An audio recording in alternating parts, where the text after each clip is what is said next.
Puis à notre Dieu de nous parler à travers son serviteur, le pasteur Serge Sia, l'homme qui s'approche, nous acclamons notre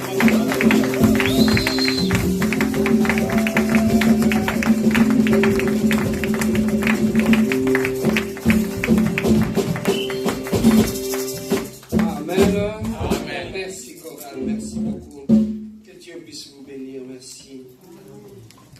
Waouh, c'est chaud. N'est-ce pas que c'est chaud là? Amen, hein? J'avais dit donnez-nous 6 mois et vous allez voir. Amen, hein? Nous sommes en train d'avancer lentement, sûrement vers notre Canaan. Amen, hein? Amen. Alors Dieu veut nous parler aujourd'hui. Le thème que nous voulons exploiter aujourd'hui, je crois que Papa Jimmy va nous les envoyer là-bas. Est-ce que nous pouvons lire tous les thèmes que nous allons exploiter aujourd'hui? Marche avec Dieu et tu ne marcheras jamais seul. Est-ce qu'on peut tous le répéter d'un commun accord? Marche avec Dieu et tu ne marcheras jamais seul. Amen. Le verset, déjà là, nous irons chercher le texte dans notre Bible. Dans le livre de Jean, chapitre 1, verset 43. Est-ce que nous pouvons tous le lire d'un commun accord? Il est déjà là sur le tableau. Amen. Hein? Nous sommes en train de nous perfectionner, n'est-ce pas? Amen. Alors, là, on a notre verset biblique qui est là. Est-ce que nous pouvons tous le lire d'un commun accord? Let's go.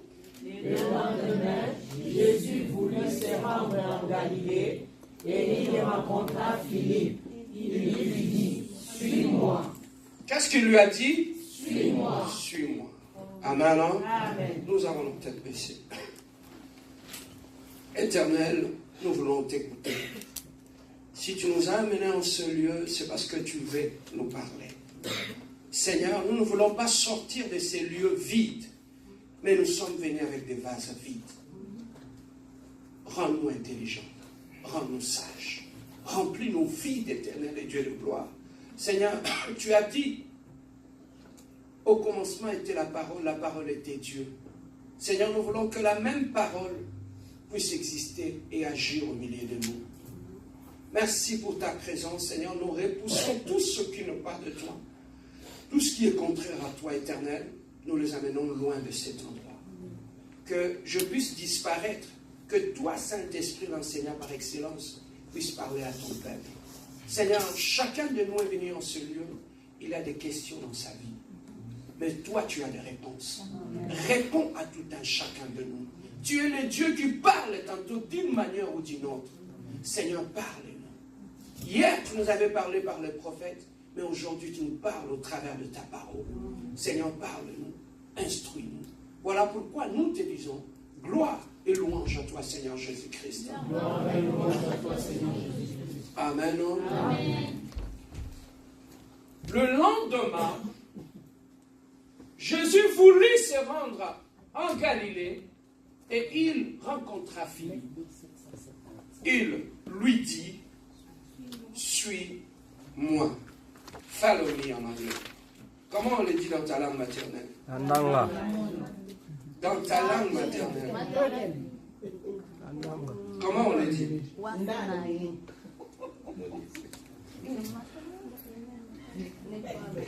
Vraiment. Ok. Avançons seulement. Bien-aimé, Jésus-Christ, lorsqu'il était en train d'appeler ses disciples. En appelant ses disciples, il y avait un mot qui avait tiqué mon attention. C'est le dernier mot qu'il avait dit à Philippe. Philippe, suis-moi. Bien-aimés dans le Seigneur, lorsque nous donnons notre vie à Dieu, nous devenons enfants de Dieu, nous devenons chrétiens. Notre vie ne s'arrête pas qu'à donner notre vie à Dieu, à commencer à venir à l'église, à commencer à chanter, à danser et à prier. la vie ne s'arrête pas là. Après avoir donné ma vie à Dieu comme mon Seigneur, comme mon Sauveur, il y a la suite qui arrive. Et quelle est la suite qui arrive après avoir donné ma vie à Jésus-Christ comme mon Seigneur et mon Sauveur? L'étape suivante, c'est l'étape de la marche. Est-ce que quelqu'un peut dire la marche? La marche. Voilà pourquoi Jésus-Christ a dit à Philippe, suis-moi. Alors lorsqu'on veut suivre, lorsque quelqu'un te demande de le suivre, ça veut dire quoi? Il est en train de t'amener quelque part. Est-ce que je peux avancer? Il a dit à Philippe, suis-moi. C'est que là où nous sommes, à partir d'aujourd'hui, sois derrière moi, suis-moi, parce que je suis en train de t'amener quelque part. Et aujourd'hui, Jésus-Christ te dit la même chose. Suis-moi. Amen. Hein? Alors, si il te dit de le suivre, c'est parce que tu veux aller de point A jusqu'au point B. Alors, c'est à ce moment-là que la marche commence avec Jésus-Christ. C'est à ce moment-là que l'expérience personnelle commence avec Jésus-Christ. C'est quand même triste aujourd'hui de trouver le chrétien. Quand tu lui demandes, parle-moi un peu de ton expérience personnelle avec Jésus-Christ. Curieusement, il n'a rien à dire.